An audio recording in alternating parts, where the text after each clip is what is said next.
Good morning, folks. Thanks for joining us today. I'm going to wait until the participant list kind of slows to a trickle here before I get started, but it's great to see so many of you joining us today.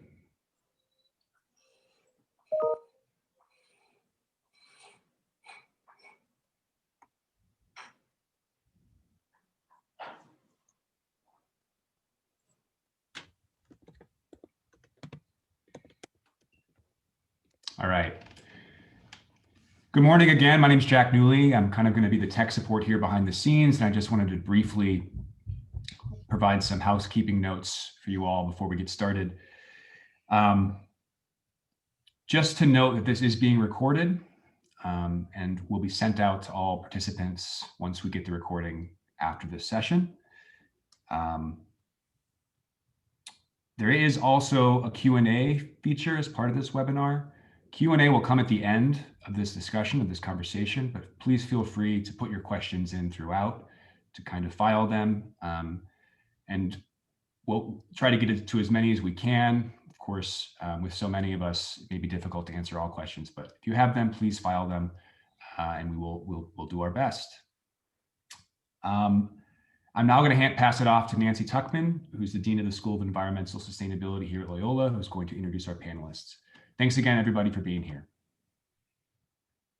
Thank you, Jack. I would like to welcome everybody to Loyola University Chicago and this webinar that my colleague Sasha Adkins put together.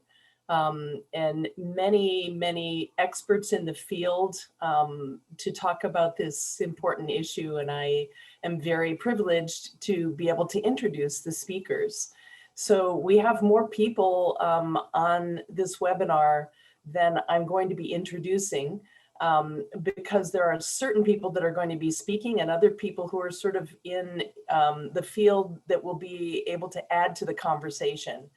So I would like to start with introducing Loyola's new land acknowledgement statement.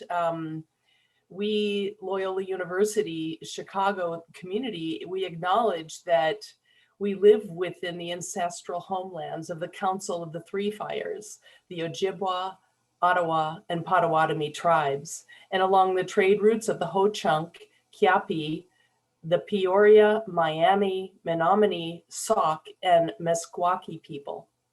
We recognize that descendants of these and other Northern American tribes continue to live and work in this region.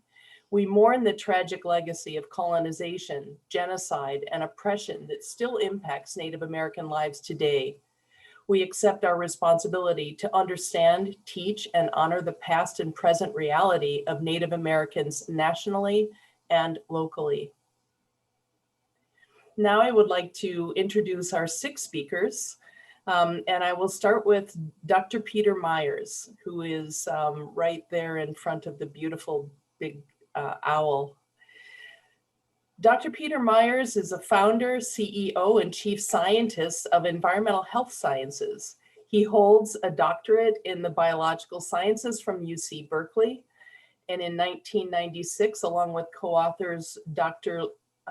Theo Colborn and Diane Domonsky, Myers wrote Our Stolen Future, a book that led to congressional testimony and paved the way for changing how the EPA regulates endocrine disrupting chemicals.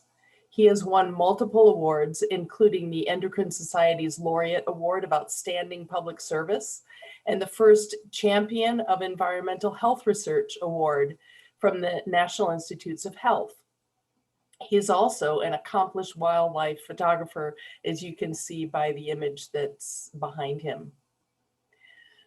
Next, I would like to introduce Dr. Shauna Swan.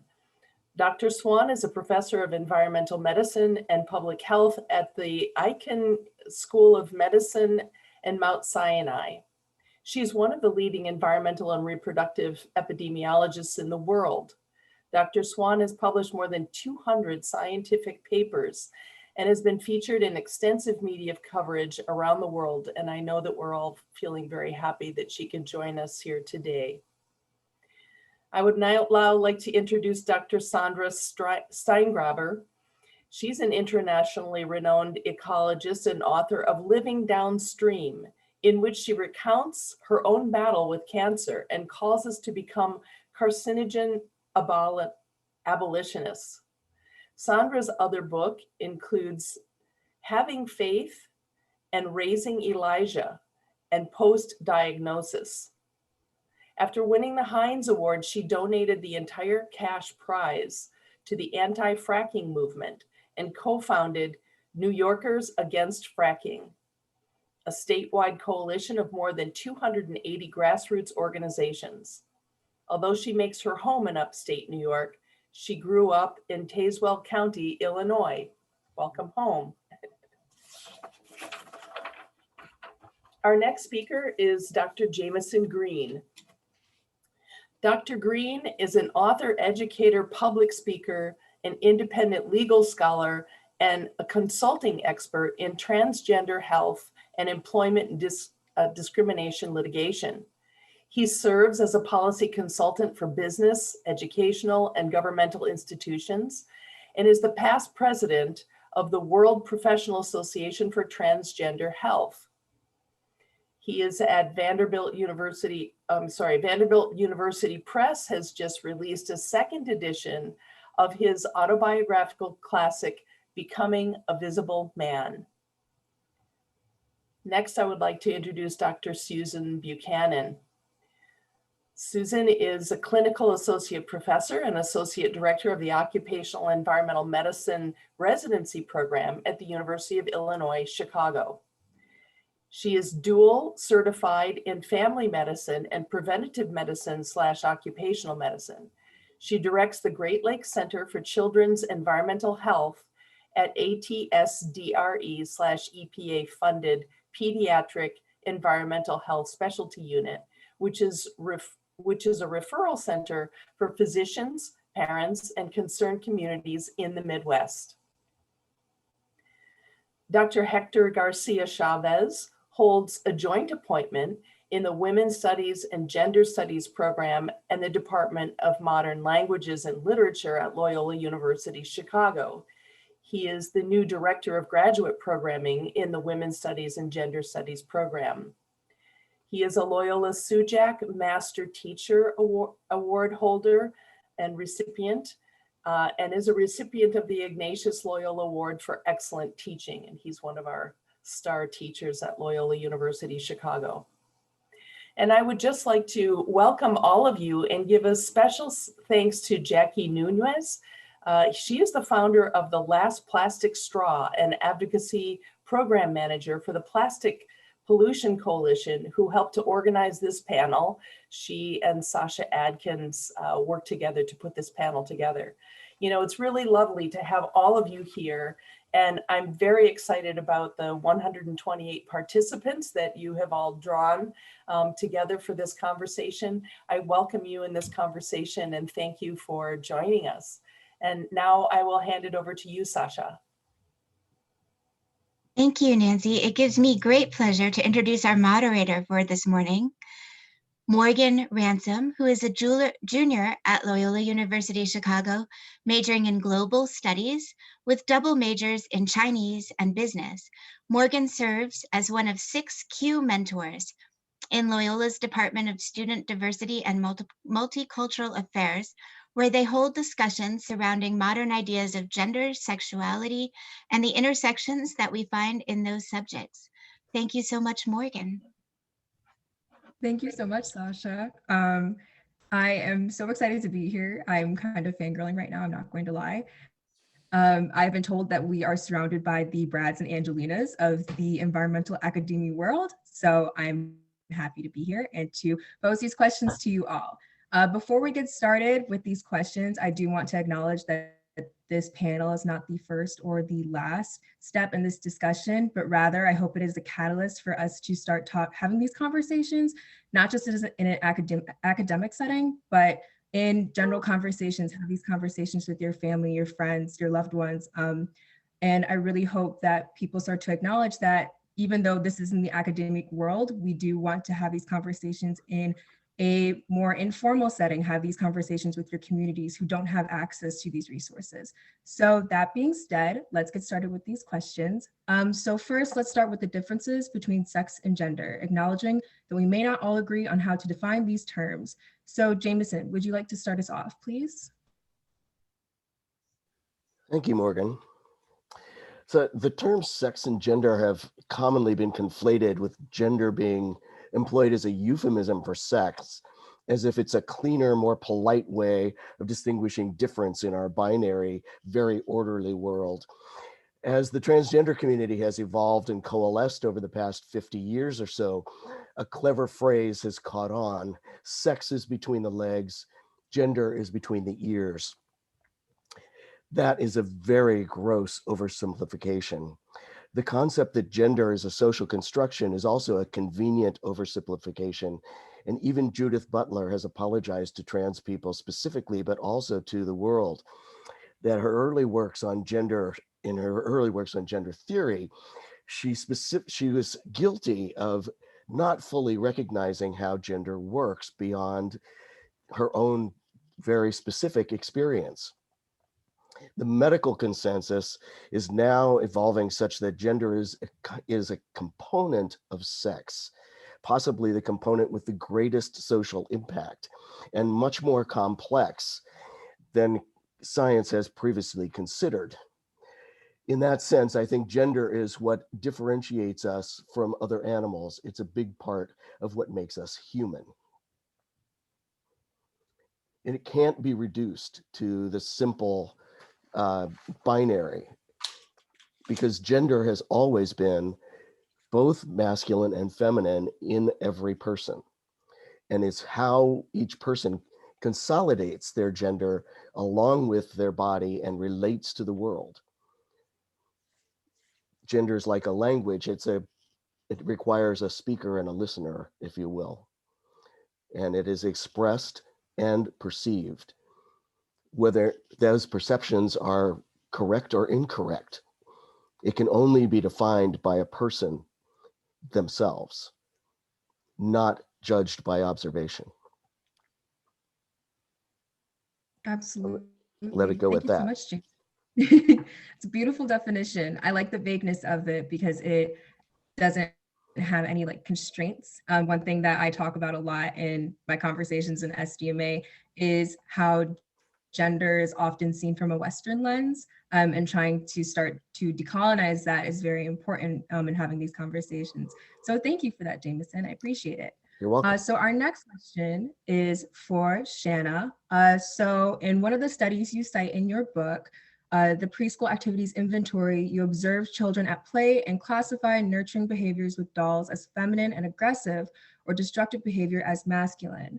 How do we avoid reinforcing that idea of toxic masculinity is natural or inevitable? So the preschool activities inventory, which is this instrument that's been used for a long time now to talk about how children play and classify children's play behaviors as more masculine or more feminine. First of all, I recognize is out of date. Nevertheless, that's the tool that is out there right now. And what we see is that there are chemicals that the mother's exposed to that actually are associated with whether children play on one end of that spectrum or another. There is a continuum, but there, so there's something going on there biological, which is influencing that kind of play. I'm sure we haven't captured, even in the classical sense, we haven't captured it well, because really what you would want to do is not ask the mother how the child plays. You would want to see how the child plays. So you'd want to put them in a room with a bunch of toys and, and have them see what they go to and how do they play with a doll and how do they play with a tea set. And it could be very different, So I recognize that this is a pretty primitive tool. Nevertheless, it has been used and linked to environmental chemicals, which is my concern. How do environmental chemicals and lifestyle choices, by the way, affect our behavior and our reproductive health. And that's where I'm coming from on that. Absolutely. Thank you for that, Shanna.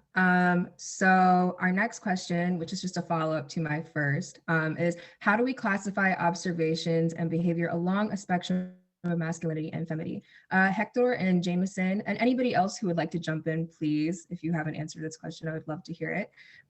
Would you say that there's such a thing as gender that is stable across time and across cultures? How would the socialization of the researcher influence these classifications, and the socialization of the reader influence how they interpret these findings?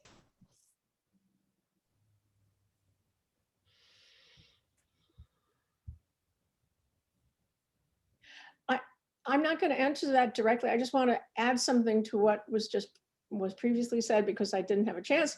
And that is that I want to raise the question of whether correct or incorrect are the right terms to be used when we talk about gender.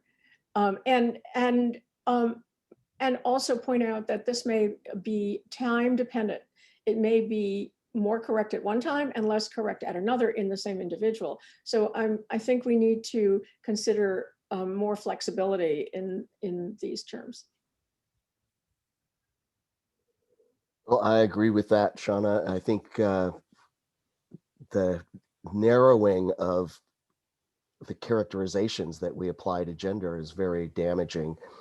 No, to answer your question, Morgan, gender is not consistent across time or place. It varies from epoch to epoch, and from decade to decade, how we interpret masculinity and femininity.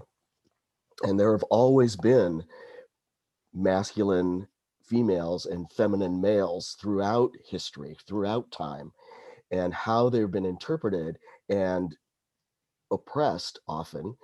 They're sometimes raised up in some cultures and then oppressed by invaders. It's just been a very, very difficult position to be in, to not meet as a human being the expectations of others who interpret you as incorrect. It's a very, very difficult place to be in for a person. And this is unique to humans. We tend to, when we anthropomorphize about animals and how different animals have masculine or feminine behaviors, that is completely pasting over their actual experience. And we don't do, because we can't interpret, we can't ask them how they're feeling, or are you feeling super butch today, kitty cat, how are you? But it doesn't happen, it doesn't work. So we tend to try to process our own experience and label it or paste it all over other people. And that's very, very difficult for people who don't fit the prevalent, whether it's conceived as normal or whether it's actually just common behaviors that might exist in a particular time and place and in a particular culture. So if I can jump in, wonderful, Jameson Green, I fully agree. I have to state that I come from a queer theory lens, and this is not the same as gay and lesbian studies. This is something I repeat a lot more. People assume that when you study queer theory or queer studies, that gay and lesbian studies are mirroring each other. There's the same. Actually, queer theory interrupts, complicates, and makes heteronormativity very anxious, as well as homonormativity. We can get into that if that is of interest.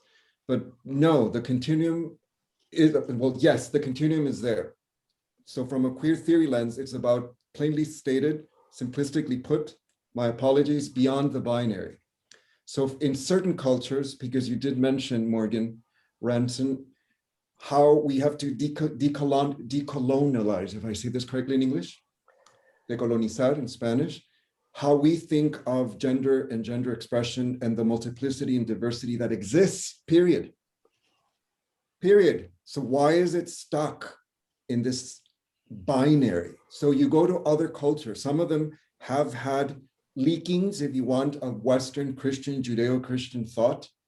One in particular that comes to mind is the Musha community in Oaxaca, which is in southern Mexico, well, central south Mexico. I'm from the Northwest, Durango. But the Musha community are what we would see from a US Anglo psychoanalytic lens, 19th century onward type of surveillance of bodies and binary and clinicization and pathologization as either confused, a third gender, in between, stuck in a state or stage. The Musha are humans who express their gender through, call it performativity, since Judith Butler was also mentioned, through how they dress, walk, feed, but they have a different relationship to earth, to humans, to each other. So you take that and you transplant that to academia, and it's curious, it's exotic, it's interesting. So first we have to be respectful, but second, also realize that we do have implicit biases ourselves. And just because masculinity in certain cultures means having a mustache and a beard like I do and other men have here, that doesn't mean that to have less body hair means you're less male. So I might be throwing a Pandora's box here because I know I'm the tadpole here from what I've been reading, Sasha. Thank you for all you've been sharing. I'm the tadpole here because I don't come from environmental studies. I come from queer theory, from Mexican studies, and from masculinity studies. So do hormones make the human? So I'll just leave it there. Thank you. I'd love to chime in if we have a moment still. Yes. So I'm a field biologist by training, and I just want to say that what we just heard from Jameson and Hector is exactly why the field of biology needs to be queered. And queer theory really needs to disrupt and offer us new frameworks for what we do. So there's so much to say here, but let me just start by saying I just finished writing a piece that will appear this summer in which I look at ungulates, which is a family of deer. And I guess I should just say by reason of historical connection that Pete Meyer's brother is actually on my dissertation committee for the work I did on feeding behavior of white-tailed deer. And so as a feminist biologist, what I realized early on is that our language for looking at the behavior of large ungulates is really, has really been generated, that whole knowledge base, by men who grew up hunting. Like most of the biologists who studied the deer family are men, and most of what we know about their behavior, because it comes out of hunting, and that values trophies and antlers and male things, we know a lot more about the feeding behavior of male deer than we do female deer. So my dissertation set out to look at the behavior of female deer because they're pregnant in the winter and they choose different kinds of browse, and they have different social groups, and they influence the succession of the forest in different ways than males do. All right, so this was sort of a feminist biology project. What I realized while doing it is that the kind of publicly received knowledge about deer that people glean from looking at natural history museums is even further distorts the sexual relationships between ungulates, because they're always posed in these patriarchal heteronormative family units with the buck defending the doe, and the plaques will even say on the side of the museum display, refer to it as tended females, right? And so you see the buck sort of leading the family with the doe and the fawn like over the mountain pass at dawn. And it's never the case that bucks and does interact with each other outside of the mating season. And in fact, the kind of aggression among animals is mostly, it could be argued, mostly comes from does, because there's a point that the does aggressively chase their yearling fawns away. And it's the does that have single segregated sex social groups, right? And so I had to unlearn all the received popular knowledge that you get from landscape painting and from museum dioramas about the behavior of this family of large mammals in order to become a feminist biologist who could see what was actually happening in the field. And that was a project of the 1990s. And Bonnie Spanier, one of the few biologists who actually headed up a women's studies program, helped us see how the language of biology itself is so shot through with regressive gendered anthropomorphized projection that it's hard for us to actually even ask the right questions in biology. And she pointed out that even the phrase that sperm fertilizes the egg is a gendered phrase. It could actually be just as easily flipped around to say that the egg fertilizes the sperm and make the egg as the subject of the sentence, because we now know that mammalian ova secrete sort of parahormonal signals that attract the sperm to it. So the egg is as much a part of as an agent and an actor in the story of fertilization than the sperm, right? And so she helped reveal all that. And that was a kind of a project of the 1990s. And I came of age as a biologist kind of in that time and was really influenced by it. All right, so now there's a second project I think that's happening and that needs to desperately happen to biology, which is to bring this queer studies and the thinking and the theory about language and about the framing of questions that troubles heteronormity, and bring that now into biology, because it's just as valid to ask how exposure to endocrine disrupting chemicals during the early life may be turning queer children straight as it would be straight children queer, right? So to say that it's somehow normative for certain kinds of play behavior and certain kinds of dress and performative human developmental behavior, we could look at it from a queer point of view. We could look at it from a heteronormative point of view. And I'll just say that I'm very new at doing this, and I'm here to learn as much as anything. I am a queer woman in STEM. I didn't know I was queer for a long time. I kept it a secret once I did know it. And so I didn't grow up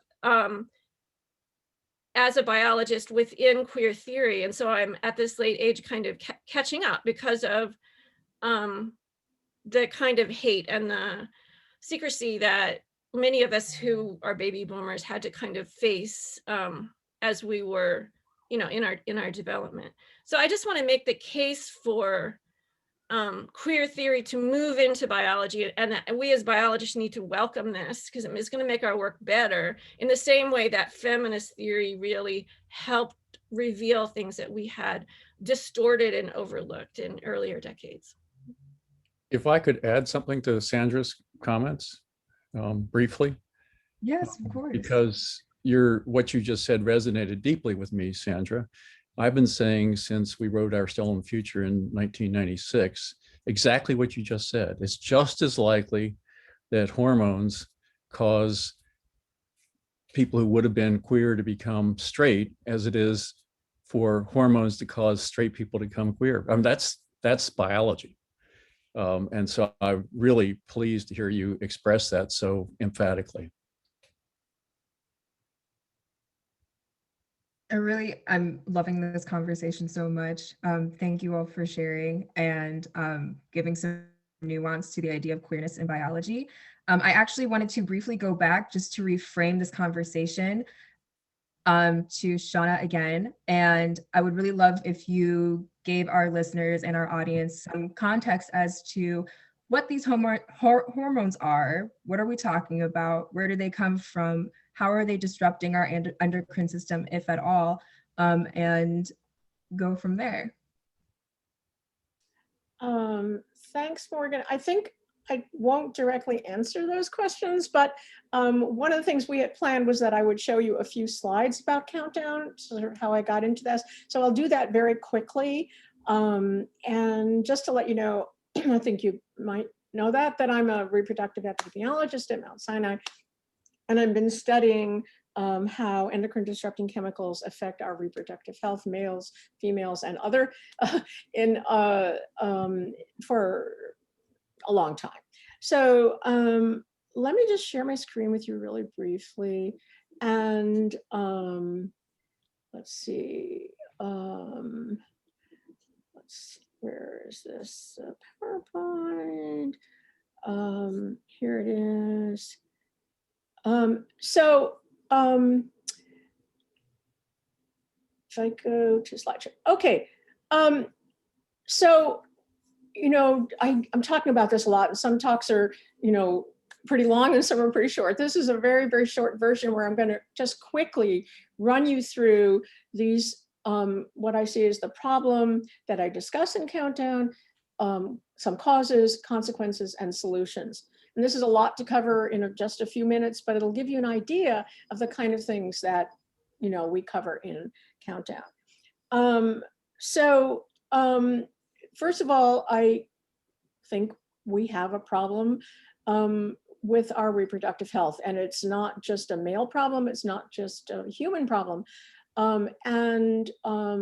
The purpose of my writing Countdown was to get recognition of this problem.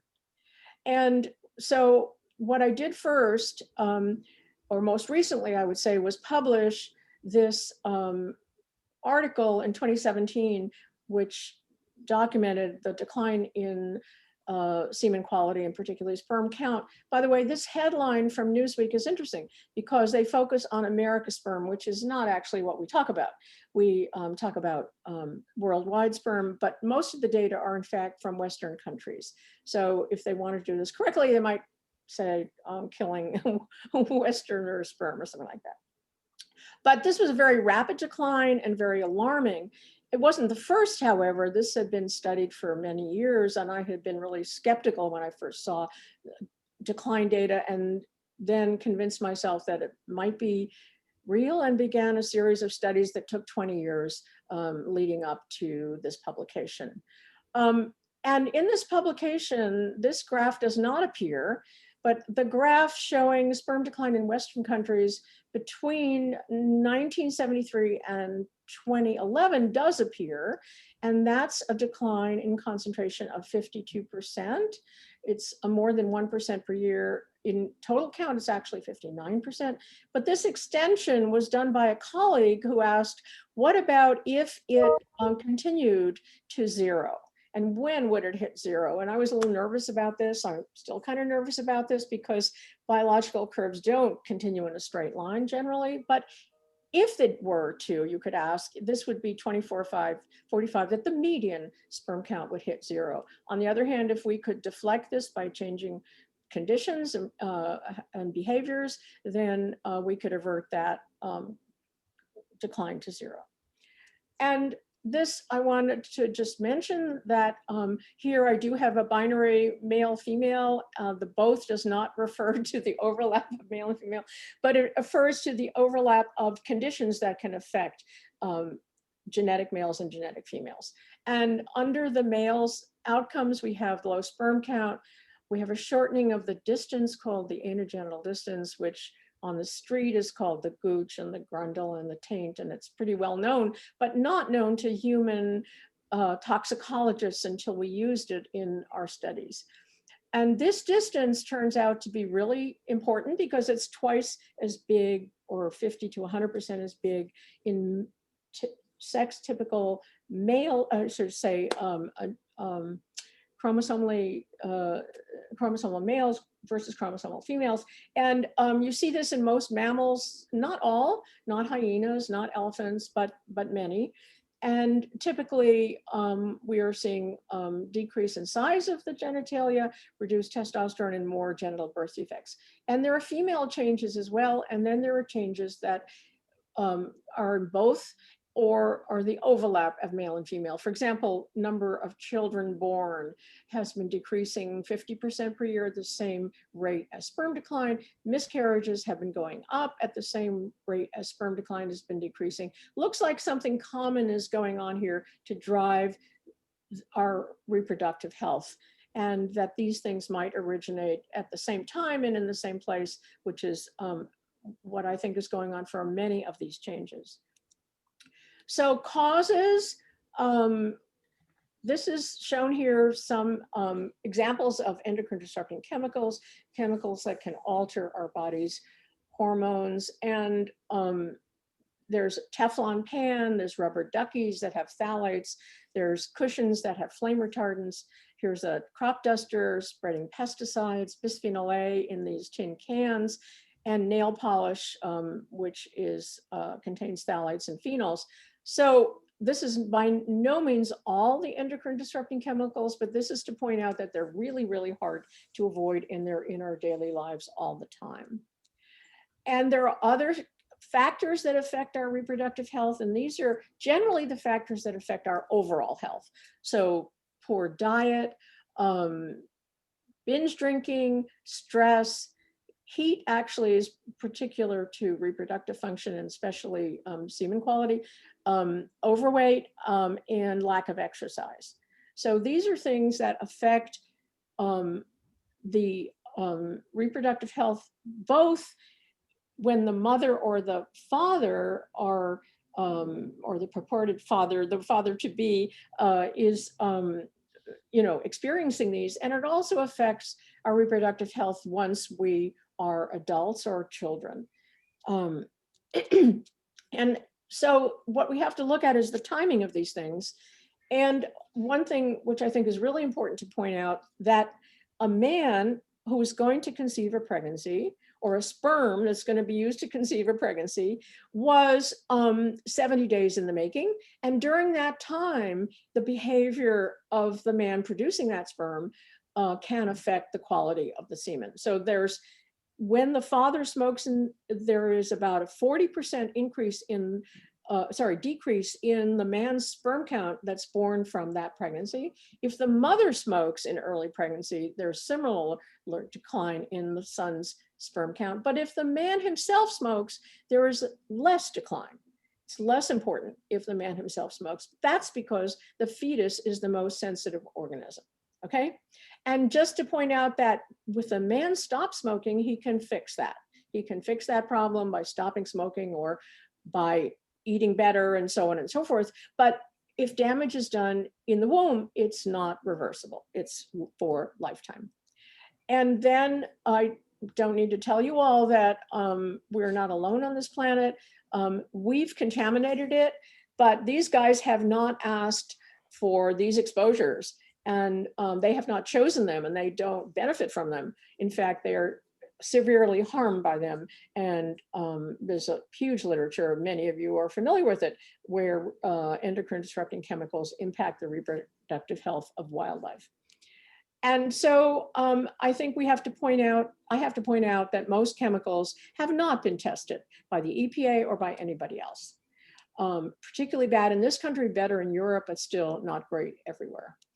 And so some actions that I recommend is that we have to remove hormonally active chemicals, especially those that can cause harm at low doses because they can miss detection, and those that are environmentally persistent because they can come back to bite us later on, and particularly those that are untested. And we have to replace those with chemicals without these harmful properties, and we have to regulate this in ways that will protect us, which we're not currently doing. So that's a quick overview of Countdown in just a few minutes. The book has a lot more, obviously, and I'll be happy to answer questions. The book is, this is an old slide, it's available now, and I hope you buy it, of course. Okay, bye. Thank you so much, Shauna. I did read the book. It was very fascinating, very incredible, also very terrifying. But that's why we're here, to have these conversations about how we can grow more awareness around this and to start working towards preventing this for future generations. Morgan, I have a question for you. Yes, of course. One of the things that struck me about Shauna's book were the occasional bits of humor, wry wit, which made me laugh. And I thought, how on earth could a book about such a terrible circumstance also be humorous? Did it strike you that way also? Did you see bits of humor? Refreshing, yeah. You know, just a little bit more grounding, especially with all of the existential dread I was feeling while reading it. It really helped. And I have to say that a lot of that humor and that touch is due to my co-author, Stacy Colino, who couldn't be here today, but she shares equally in this book and made it, I think, accessible to many more people than if I had written it. Wonderful. Thank you again, Shauna, for that presentation. I think it really helps us reframe the conversation and also helps a lot of the students in our audience to understand where we're coming from. So my next question, going back to our previous conversation, is in epidemiology, there is the concept of attributable fraction, an attempt to quantify how much each cause is contributing to some outcome. While exact percentages aren't impossible to quantify, it might be useful to conceptually here in overcoming some of the false binary thinking of biology or culture, nature or nurture. So with this question, this is to all panelists. So why focus on whether a chemical exposure leads to changes in gender expression? Given the scarce resources allocated for scientific research, why not focus more specifically on the adverse health outcomes instead? Shouldn't we be more worried about our children will suffer greater burden, disease, than they may be more expansive expressions of their gender or sexuality? This is a question for all panelists, so feel free to jump in. Well, I'd like to say that this attributable fraction question is interesting, but impossible really to answer. And I take a lot of my, the cue for my work from animal studies. And when I look at lifestyle behaviors that affect human reproductive health and that people point to, they say, well, people are choosing to have children later. They're choosing to do this and this and this and this, but the animals are not. They are not choosing this. And I think that when we look at attributable fraction, we have to look at the animals because for them, it's the chemicals. There's very little behavior involved in the decline of their reproductive health. Pete, what do you think about that? I think that's a really good point. And I also would observe that Shauna and I are scientists. We're from different but related fields. And we choose to study things that we see in the literature, that we read about elsewhere, or that the public is interested in. And I have to tell you, the public is really interested in this question of, are these chemicals contributing to changes in the balance of gender in the populace? It's there. The question is there. And we are trying to answer it, as difficult, perhaps as impossible as that is. Well, I think I'd like to jump in here as somebody whose role is to interpret the science that I read. And I'll say I'm very honored to be on this panel with the people whose science I present on a regular basis, Shauna and Pete and Sandra, because the EPA funds these Centers for Children's Environmental Health, the Pediatric Environmental Health Specialty Units, awkward name, to interpret the science to healthcare providers, to public health agencies, and concerned parents. And one of the slides, a couple of the slides I use are the studies on, Shauna's studies on anogenital distance. There's a BPA study that specifically did look at kind of feminizing behaviors, masculinizing behaviors. And this panel topic is brand new to me. And what I am getting from this is that, number one, we need to recognize the damage that has been done to the gender nonconforming community, which is a pejorative term anyway, sorry, in labeling these behaviors as they are. And then second, it sounds like that hypotheses, we need to go back to the beginning on how we establish hypotheses of sex hormones' effect on behavior and move away from the labeling and redefine the paradigm. And so this group right here just feels really groundbreaking as a group that is looking at how to translate this new paradigm to the type of science that Shauna is doing without causing the damage to the trans and the gender spectrum communities. If I could add a comment to that. Shauna said that she bases a lot of her research on the animal studies. Well, one of the foundational studies in this whole issue was carried out in the 1970s by Fred von Saal, who's a reproductive endocrinologist at University of Missouri and a close colleague of Shauna and mine still, an amazing guy. And he discovered that, how many of you read about the womb effect? Okay, so the womb effect, he measured in mice.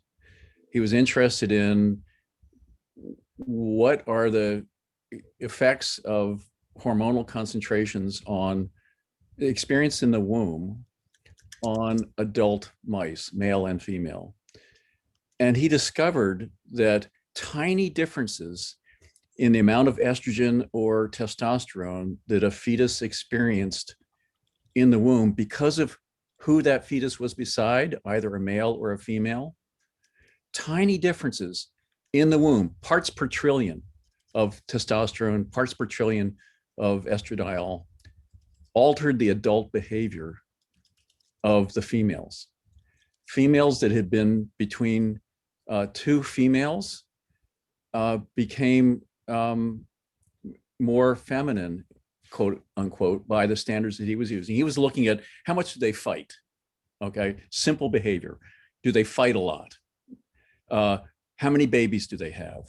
A whole series of adult characteristics that he may have used terms out of the 70s because that's when he did the work, but he showed there were profound differences in the behavior of adult mice depending upon the levels of hormones that they experienced because of whom they were beside in the womb. Remember that a mouse, instead of having 1 or 2 babies at once, can have 12, and they're laid out in the uterus. And so they've got neighbors. And so he was looking at the neighbor effect, which influenced the exposure of that fetal mouse to testosterone and estrogen. And that the results are there. They've been replicated by many different scientists. They've been seen in other things in animals. They're even, other things in mice. There are even suggestions from work on twins in humans that there are similar responses to hormonal gradients set up in the womb. We may not know how to talk about that, but those are experimental results that are well established in the scientific literature. Pete, I just have to add that Fred also measured the testosterone and the estrogen in these animals. Yeah. Related it to the fetal position so that a male between 2 males had more testosterone. There's a wonderful plot where you go from male between 2 males to female between 2 females, and he plots the estrogen and the testosterone levels, and you see them coming down. The testosterone goes down, as you move along, and the estrogen goes up until in the middle, there's not much difference.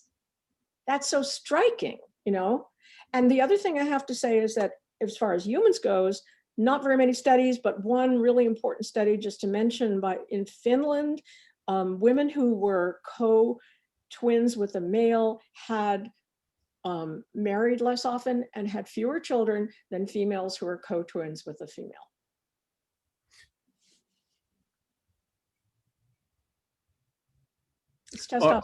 On another subject, back to something that I'm forgetting who talked about this exactly, but the gender biases in research.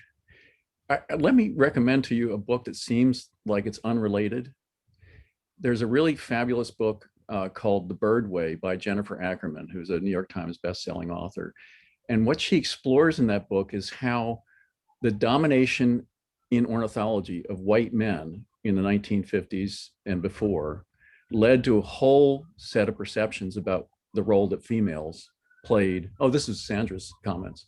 The role that females played in bird biology. Well, that's changed because more and more women became big players in ornithological research, and also the geography of where research was done changed. And it turns out that many more amazing things are happening in birds that live in the southern hemisphere than birds that live in the boring northern hemisphere. But that never would have been discovered had it not been for the change in sex ratio of the ornithologists doing the work. So Sandra, that what you said about that resonated with me with respect to Jennifer Ackerman's book, The Bird Way. It's a fabulous read. So I feel like I have to jump in here as a non-scientist to say I absolutely respect the science, and I absolutely value the research that's being done, despite any cultural constraints that might have happened in the past or that might still be happening or may happen in the future. The fact is, trans and queer and non-binary and non-heterosexual and all these variations of people exist and have existed. And really, other than policing and shaming them, the Western Judeo-Christian position with respect to them, and I should say us, because I'm one of them, has been essentially studied ignorance. But in the contemporary political climate, we are being weaponized against ourselves. Moral outrage about non-binary and non-heterosexual threats to historical social presumptive norms has been found to be an effective tool for fundraising on the right, among fundamentalist religious extremists, and among environmentalists. And feminine males, masculine females, and even physical diversity in sexual development have always been part of the human condition. And what we're doing by using alarmist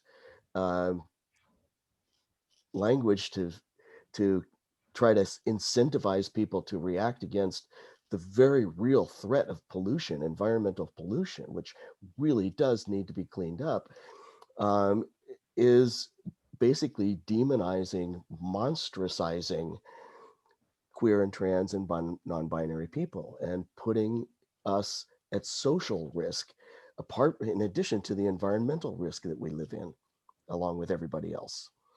I think that if we continue to mischaracterize the hormonal effects on people as being directive, absolutely controlling, and characterize them with gendered terms, we obviate the experience of many, many, many people. For example, a lot of trans men will experience, before their transition, before any medical intervention, before taking testosterone, will be angry, frustrated, furious, aggressive women. They start to take testosterone, they find calm, they find balance in themselves, and they start to explore actual life, which they could not do before they actually reach this point of balance within themselves. And I know that trans women also experience tremendous internal shifts when they start to take estrogen and estrogen compounds, and they basically can become much more who they know themselves to be, but could not previously express. And it makes them fuller, more expansive human beings and more able to function socially than they were before, in either direction. Non-binary places in this on the spectrum have every right to exist. And I think we need to recognize that and recognize how the weaponization of the characterizations of hormonal shifts and non-heterosexist threats are hurting a huge number of people.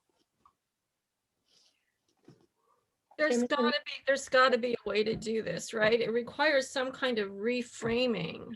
And I think that's where this, and that's why I think that framing that actually Pete and Shanna have offered us, like this issue of endocrine disruption is a matter of toxic trespass, right? It's contamination without consent, which just puts it in just a very different place.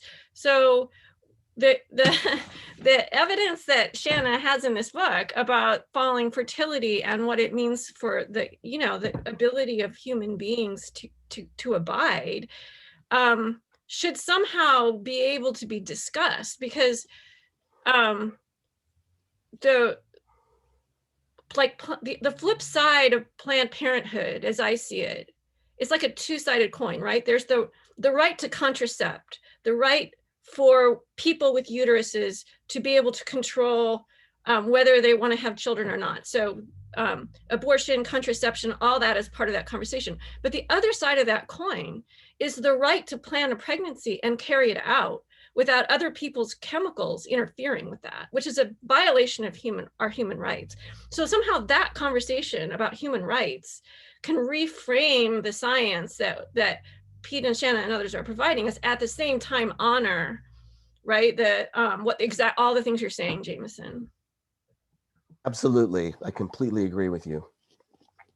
May I jump in, Morgan? Hi, I'm Rebecca Altman. I'm a sociologist, and I just wanted to add some language that a colleague of mine, Michelle Murphy at the University of Toronto, has introduced to this discussion, which is this idea of non-consensual hormone, which is, frames this as an industrial onslaught of hormonally active agents in the world, and that there are consensual ways in which one can choose to engage with hormones and non-consensual forced entanglements with them.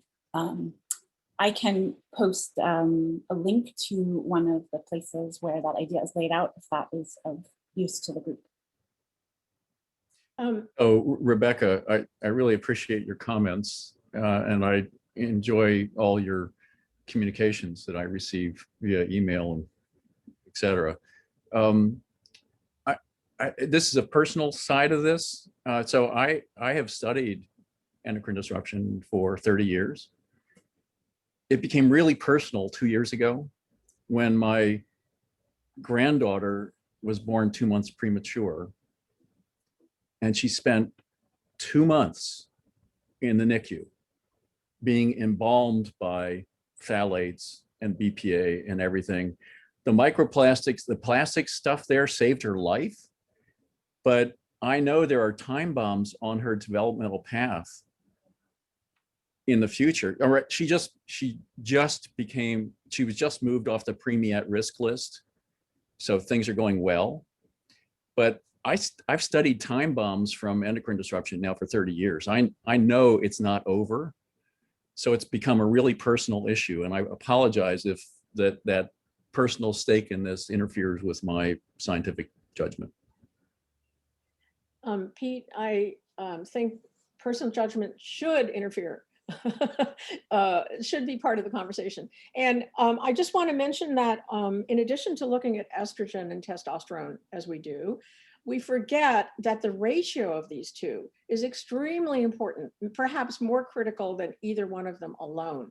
And I suggest that looking at their ratio and the conversion of testosterone to estrogen and so on, that process, that we don't look at it as a number, a testosterone number, estrogen number. Great point. What? Great point, Shauna. Yeah. Great point. Yeah, thanks. I'd also love to add one more point about language. As a sociologist, I've been tracking and watching the evolution of language as sciences, as publics are scrambling, in many cases, decades behind the industrial releases of materials that affect biological and hormonal signaling.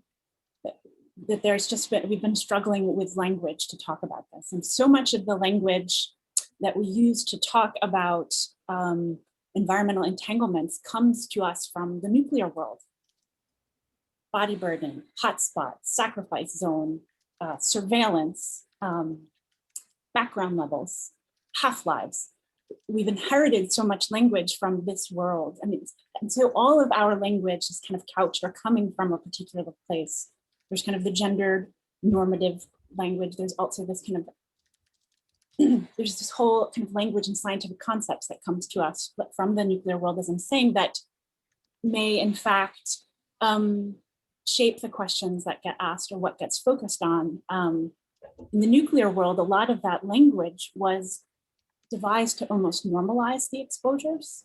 And so that's kind of part of this conversation too. So how are we going to define harm and what is harmful in order to retrospectively engage policy about what's happening?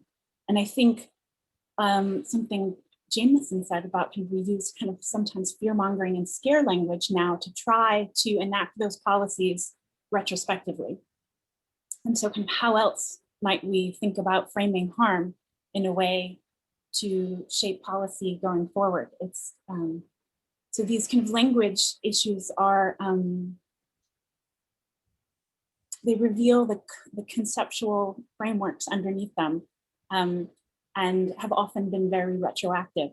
And so we get to have these conversations to potentially think about what are the ways to frame harm in a way that can help science frame the studies so that we can inform better, more just human rights policies around these chemical and industrial entanglements.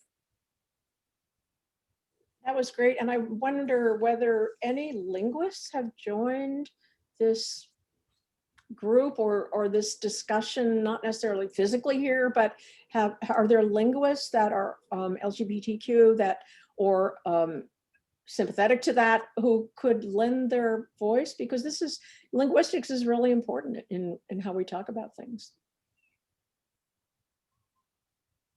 I'm going to jump in here. I am aware that Shauna, your schedule is quite busy and you have another interview to go to soon. I wanted to make sure that we cover another question, which leads us into a related topic. If rates of infertility continue to rise, just to state the obvious, it will be people living with poverty who will be most impacted, as they won't be able to access assisted reproductive technologies. Many of these folks live in frontline communities, work in toxic industries, and have higher body burdens of endocrine disrupting compounds.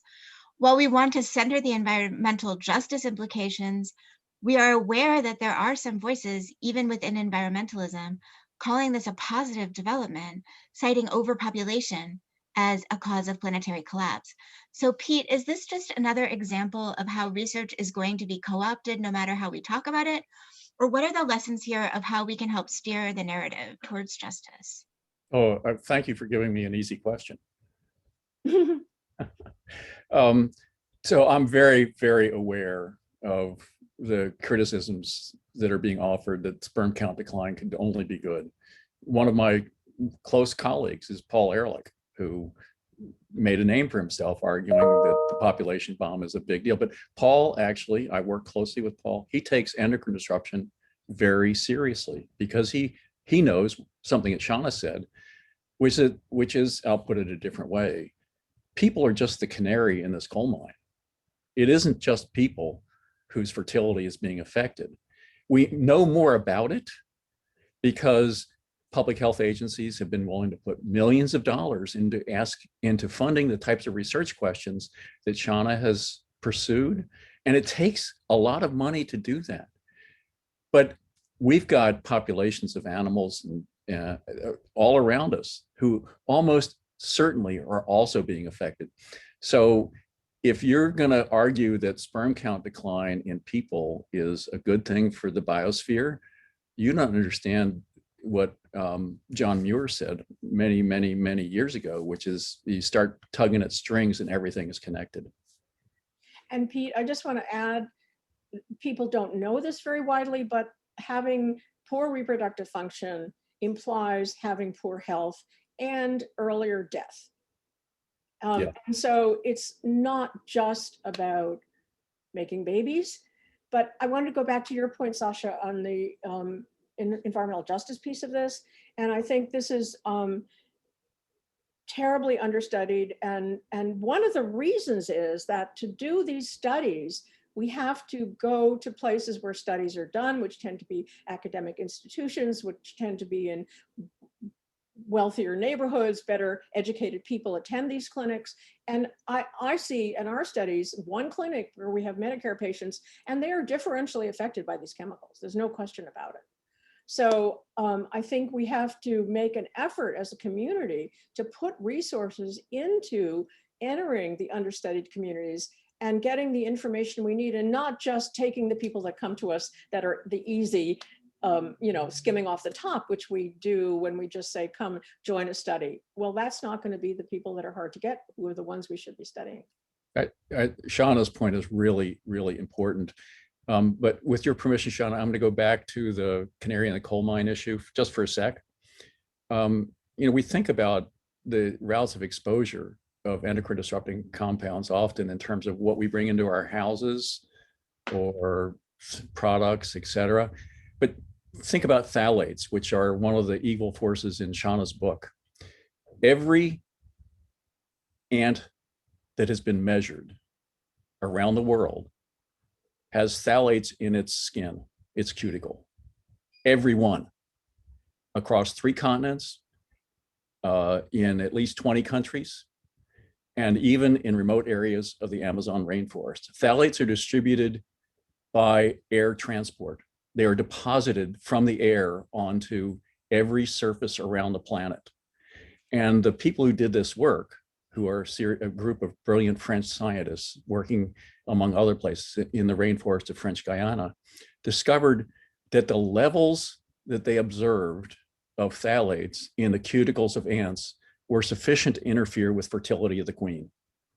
Not in all places, but definitely in some. Contamination is universal. And we have to respond to it with that in mind.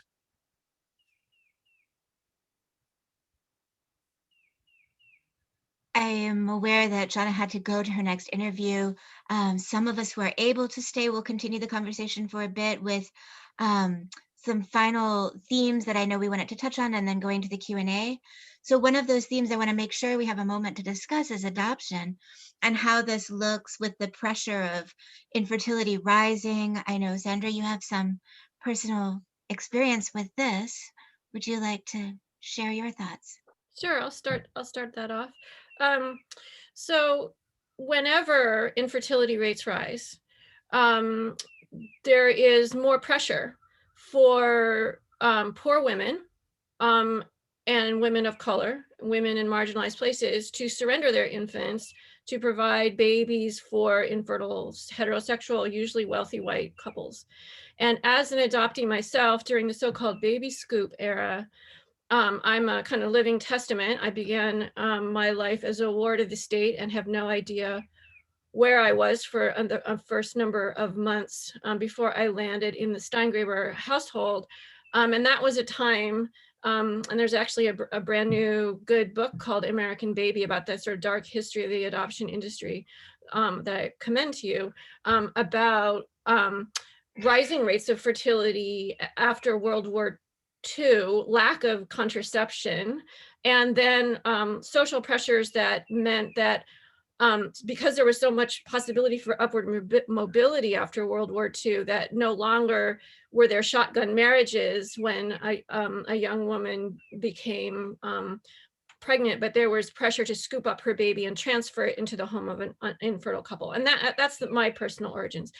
But now after Roe v. Wade, after contraceptive practices, the focus has shifted to transracial and international adoption, which has basically a colonialist practice, right, to scoop up babies abroad and place them into homes here. And so we are hearing right now, in the wake of the massacre in Atlanta, the voices of Korean and Chinese American adoptees who are not only facing anti-Asian racism, but live in families that are all white, that in which their own family members are some of the perpetrators of this, and also they have no place to go process all of their feelings right now. Their own communities and their own families are not Asian, right?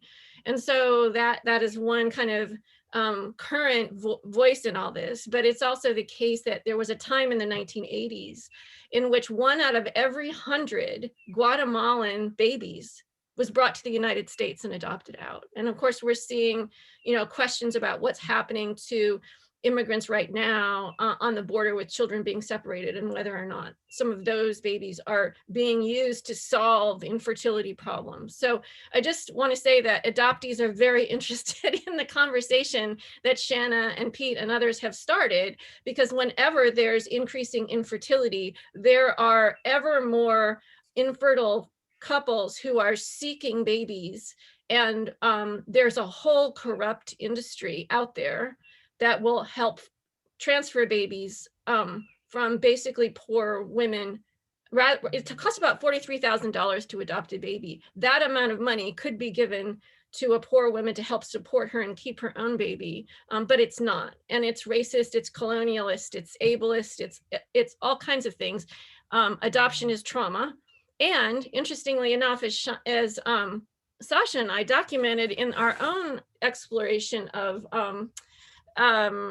endocrine disruption and how it causes puberty, interestingly enough, adopted girls are far more likely to go through precocious puberty and have other kind of endocrine problems. And we don't exactly know why. It's possible that the sort of nutritional restriction during pregnancy followed by formula feeding as an adoptee is part of the problem. But in any case, there's scientific evidence to show that adopted girls in particular have different developmental pathways that lead them through puberty. So there's a kind of indirect endocrine disruption created by a rise in infertility that leads to this kind of increased demand among adoption. And that's a whole other social phenomenon that I just want to bring up, because adoption is often relegated to the shadows and is invisible.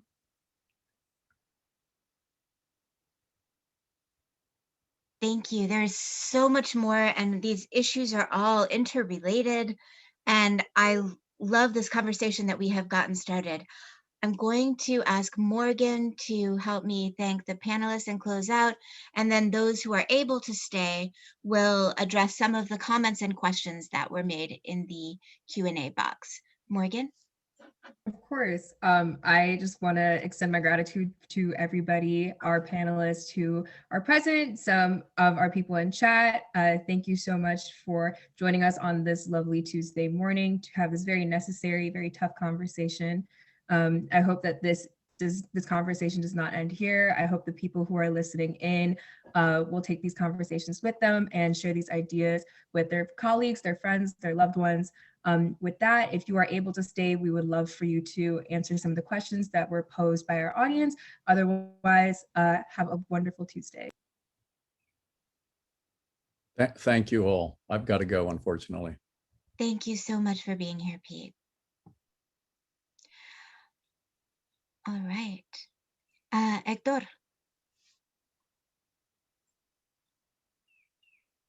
I just have so much to process now. Again, I'm the tadpole here. I'm sorry, because I come from a very different part of quote academia, but also lived experience. From an intersectional lens and bringing in what's been brought in as far as language linguistics, and a lot that's been shared by Rebecca, if I can pronounce, Altman. Thank you very much, and everyone else. We could, flesh this out further and speak to what you were mentioning before, Sasha, with what communities are directly affected or don't even know that they're being affected by all that's being, just pushed out into their neighborhoods. The east side of Chicago, which borders Indiana, which is Hammond, Indiana, for hundreds, if I would say at least 130, if not more, is where the metallurgy, where the steel mills and all of that area. And the studies are there. Again, I'm not a scientist. I come from more of the humanist, cultural studies, queer theory, film, literature, from the University of Chicago. But I read these studies. I have friends and family that live in that area, and I would spend time there when I was growing up. I just remember thinking the smells and the toxicity, going to Lake Michigan or not going to Lake Michigan. That's one thing that's now ever present. The other is the naming and the language in particular. and how we've been discussing this in my courses, and how the US Census, even a job application, or those of us privileged enough to have passports, a passport or several passports, what to do not only with sex and gender, but also with this ethnicity and ethno-race.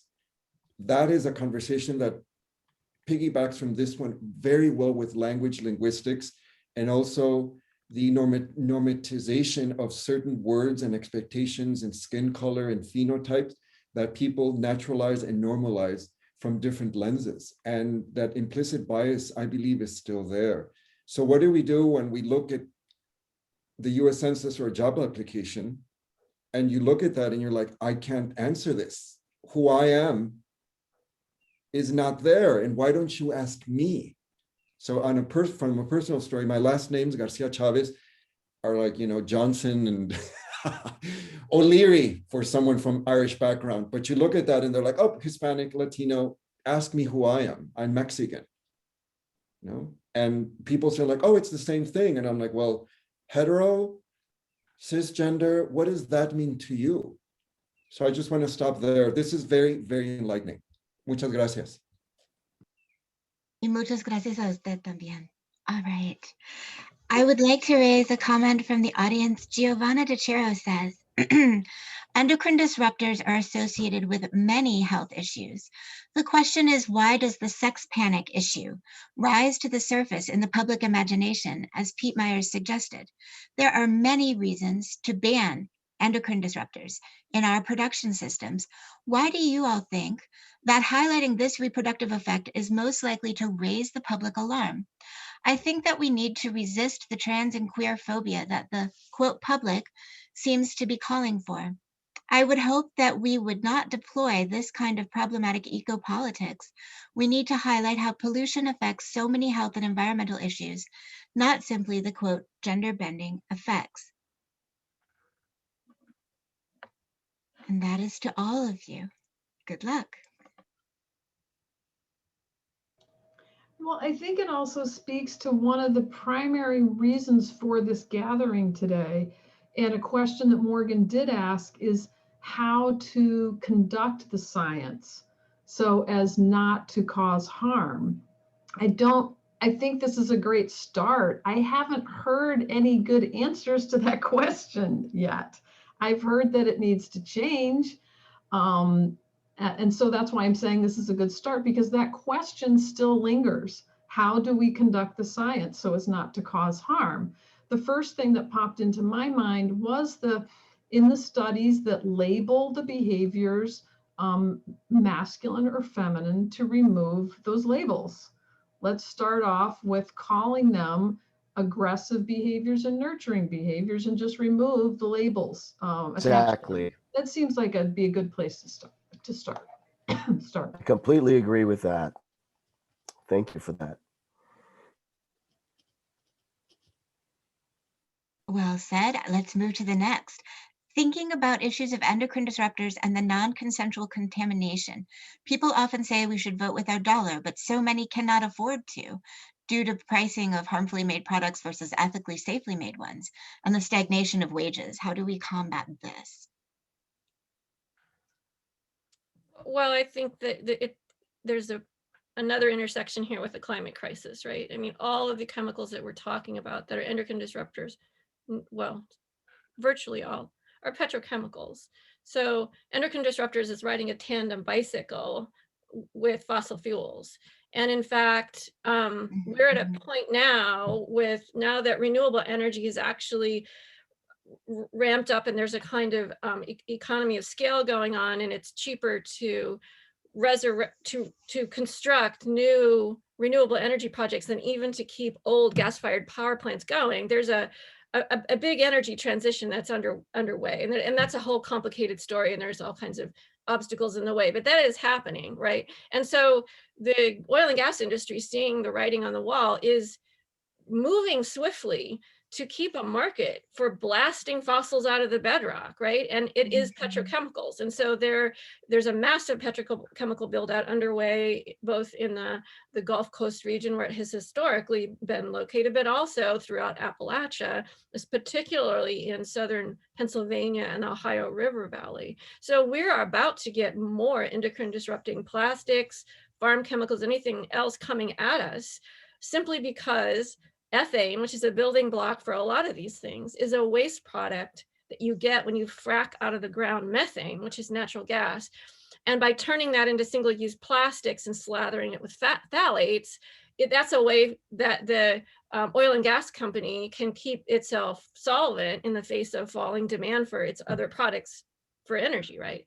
And so there's no consumer-based solution for this. So I think the good news that it's this massive petrochemical and oil and gas, complicated interlocking problem is that there's only a systemic solution to endocrine disruption, and that means keeping oil and gas in the ground. So our goal can be to unite with the climate justice movement and become one large social campaign to keep to keep fossil fuels in the ground, which are the building blocks of petrochemicals. So that makes it very simple, even though it's monumental. Thank you. And welcome back, Shauna. Thank you. That was the world's quickest interview. I have a question here that may be directed to Jameson. We're in the Q&A portion right now, Shauna. I'm an attorney at Clean Air Council, and I'm entering a lawsuit against Pennsylvania about plastic, and we'll be discussing environmental endocrine disruption and other health issues.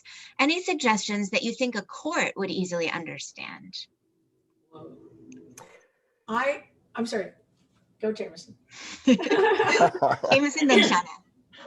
Well, I would say that again, I think Susan's suggestion to characterize effect as actual behavioral descriptor than masculinization.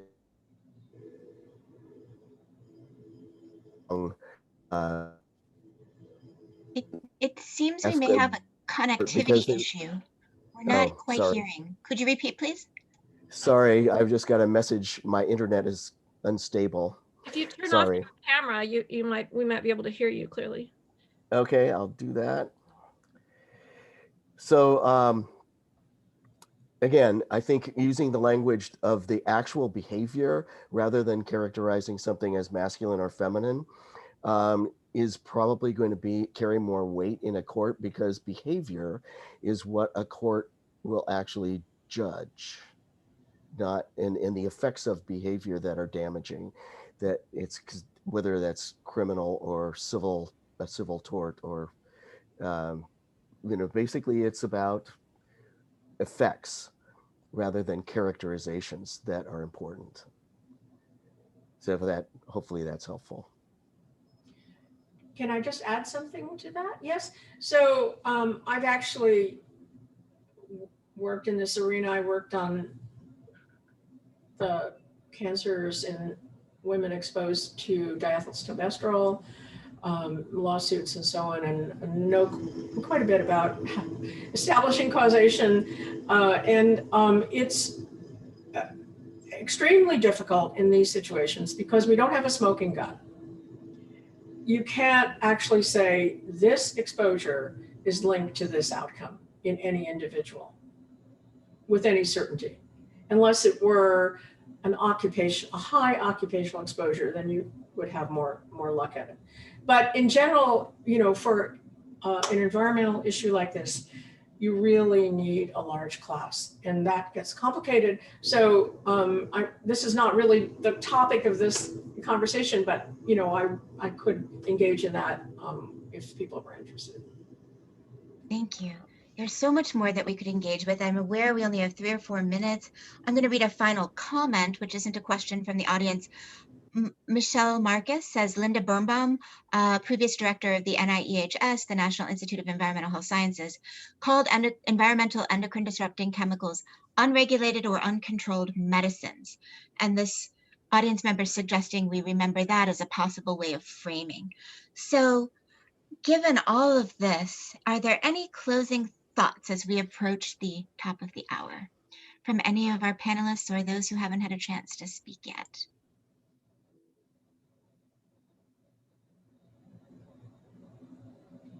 I guess I'll just say that I really, really appreciate, Sasha, you're doing this and bringing us together and giving me an opportunity to hear different voices that I might not ordinarily hear. And I hope we can continue the discussion. One of the audience members said, are you all going to be doing an anthology on this topic?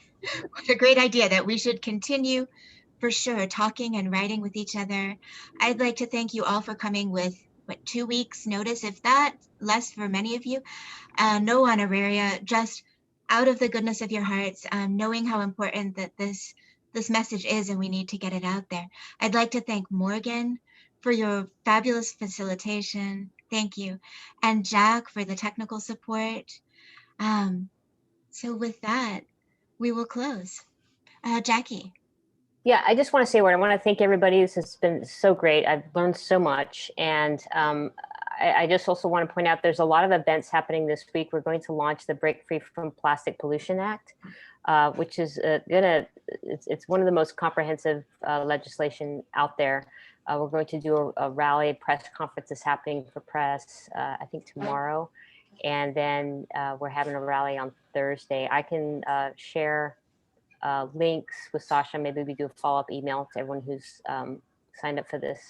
But it does really address a lot of these problems systemically of what's happening with the petrochemical build-out. And it's from extraction to waste and the environmental justice issues. And we really do, I mean, I'm calling it a plastic pollution prevention bill. And I really do think that, you know, when I speak about this problem to especially students, I try to just reiterate where the source of a lot of these problems come from. And it is from the petrochemical industry, and how I may simplify it by saying it's the toxic waste byproduct is the feedstock for plastics, and what we are, you know, putting our food in and ingesting and being exposed to these endocrine disrupting chemicals.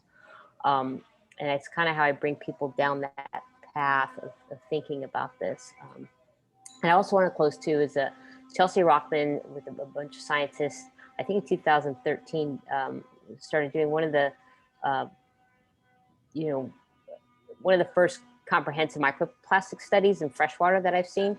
And really their, you know, conclusion at the end was to have hazardous waste designation for plastics because of what it does to our environment. And I think that's something that, you know, in hearing some of the great terminology that Rebecca's been using, I'm going to use some of those, by the way, Rebecca, about toxic trespassing and everything. I think it really to just open people's eyes up to this problem. And I do think that hazardous waste designation would really help get to the heart of this problem, and really get the regulation that we need to get a handle on this. Collective action, the perfect note on which to close. Thank you for that, Jackie. All right.